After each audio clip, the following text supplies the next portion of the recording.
Morning, welcome back to my channel, welcome to new blog. তো আজকে হচ্ছে শনিবার আর আমি ঘুম থেকে উঠে গেছি। এখন বাজে হচ্ছে এই 6:30 মতন বাজে। উঠেছি আরও 1 ঘন্টা আগে, বাট বিছানা থেকে উঠতে আমার একটু টাইম লাগে। হাত মুখ আমার ধোয়া কমপ্লিট না এখানে, যাই হোক হাত মুখ আমার ধোয়া কমপ্লিট হয়ে গেছে। মা বোনকে পড়তে দিতে গেছে, বাবা গেছে, বলবো কোথায় গেছে, বাবা গেছে শাক তুলতে। ঠিক আছে, কোথায় এইদিকে কোথায় একটা গেছে শাক টাক তুলতে। আর আমি উপরে এলাম, বিছানাটা গোছাবো, গুছিয়ে পড়তে বসবো। তাড়াতাড়ি পড়তে বসতে হবে, রাস্তা দিয়ে লোক যাচ্ছে শুনতে পেরেছি। তো কী করবো জানো, হ্যাঁ পড়তে বসবো তাড়াতাড়ি, বিকজ আমার 10টা থেকে আবার একটা ক্লাস রয়েছে, অনলাইন ক্লাস।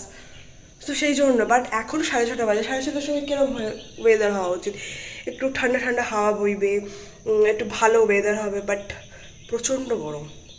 6:30টার সময় মনে হচ্ছে যে আমি ফ্যান ছাড়া থাকতে পারবো না।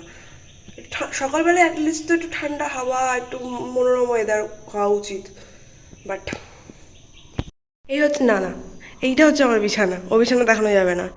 এই হচ্ছে আমার বিছানা, এই হচ্ছে আমার বই খাতা, আর যাই হোক পড়তে বসি।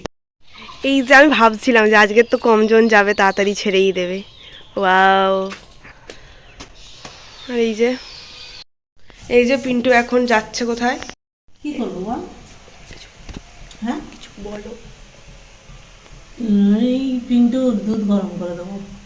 আর কিছু বলো। আর শাক ভাজা করছি, মৌরলা মাছ আনবে। আর কিছু বলো। আর মৌরলা মাছ না, কলাও আনবে। আর কিছু বলো। আর কি বলবো, এখন রান্নাটা করে নিই, তারপর খেয়ে বলবো কেমন লেগেছে। আর কিছু বলো। এক মারবো, এক এক তারপর বলো। বাচ্চাটার শরীর খারাপ, তুই মারলি? হ্যাঁ মারলাম, ওর গলাটা এরকম করে এরকম করে দেবো, এরকম করে দেবো। দুধ দিয়ে দাঁড়া, ওর জ্বর মনে হচ্ছে, জ্বরের ট্যাবলেট খাওয়াতে হবে দেখি। পুটিকে এখানে বসিয়ে দিয়েছি, আর পুটির জ্বর এসেছে, পুটিকে তাই ওষুধ দেওয়া হবে এখন। এটা ফার্স্ট এড বক্স পিনুর, কিন্তু জ্বরের ওষুধ কোনটা আমি তো চিনিই না।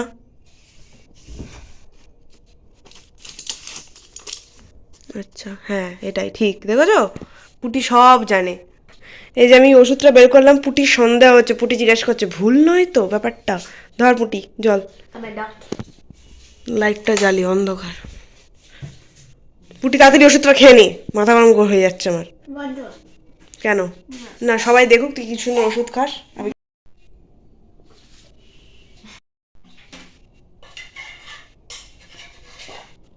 এই যে পুটির ওষুধ খাওয়া হয়ে গেল এখানটাতে। সবাই পুটিকে দোয়া করবেন যাতে পুটির শরীর তাড়াতাড়ি ঠিক হয়ে যায়। এই যে ওষুধটাকে খাওয়ালাম 650 পাওয়ারের, মা বলেছিল 250 না কত পাওয়ারের হয় কম, সেটা খাওয়াতে। আমি না জেনে না বুঝে 650 পাওয়ারের ওষুধ খাওয়ানোর পরে 2 দিন পিনুর মাথা ঘুরেছে। ওই জন্য শরীর এতটাই খারাপ ছিল যে আমি আর কোনো ভিডিওই করতে পারিনি তারপরে। আর আমার এত টেনশন হচ্ছিল ওকে নিয়ে, আর ও ভয় পেয়ে গেছিলো এটা শুনে যে দিদি এবার আমার কি হবে। তো যাই হোক, এখানটায় বাবা এসে গেছে এখানটায়, তারপরে পিনুকে একটুখানি ডিম ভাজা করে খাওয়ালাম, মানে ডিমের পোচ। ঠিক আছে, সেটা তো আরও শরীর গরম করে দিয়েছে। আমরা তখনও জানতাম না যে কোন পাউডার ওষুধটা খাইয়েছি, তো পরে জানলাম। তো এখানটা দুপুরবেলা খেতে বসেছি। তো একদিন বাবাকে বলেছিলাম যে মৌরলা মাছ দিয়ে কলার তরকারি খেতে খুব ইচ্ছা করছে, মানে খুব ইচ্ছা করছে। তো বাবা অনেক দিন ধরে খুঁজে খুঁজে, কারণ মৌরলা মাছের এইসব মাছের তো অনেক দাম হয়। তো যাই হোক, অনেক খুঁজে খুঁজে আজকের ফোন করে বলছে যে কাঁচকলা আর মৌরলা মাছ নিয়ে যাচ্ছি, মাকে রান্না করতে বারণ করিস, মানে নাহলে মা ডিমের ঝোল বসিয়ে দিত। তো এই যে বাবা মা হয়তো এরকমই হয়, হয়তো না এরকমই হয় যে মানে কবে বলেছি খুঁজে খুঁজে আনতে, এত টাইম চলে গেলেও তোমাকে খাওয়াবেই। আর এখানটা সন্ধ্যাবেলা পিনুকে একটুখানি লুচি খাওয়ানো হচ্ছে। ঠিক আছে, মানে আজকের যা কী ও শরীরে গরমগুলো খাওয়ানোর পরে ও 2 দিন যে কেন মাথা ঘুরেছে এবার তোমরা বুঝতে পারবে।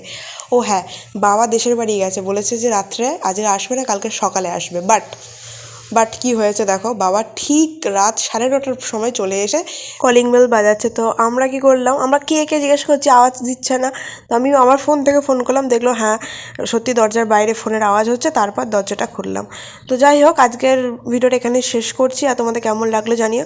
আর আমার মতো বোকামি কেউ করো না, বাচ্চাদের ওষুধ খাওয়ানোর আগে অ্যাটলিস্ট বড়দের দেখিয়ে নিও, নাহলে আমার বোনের মতো অবস্থা হবে।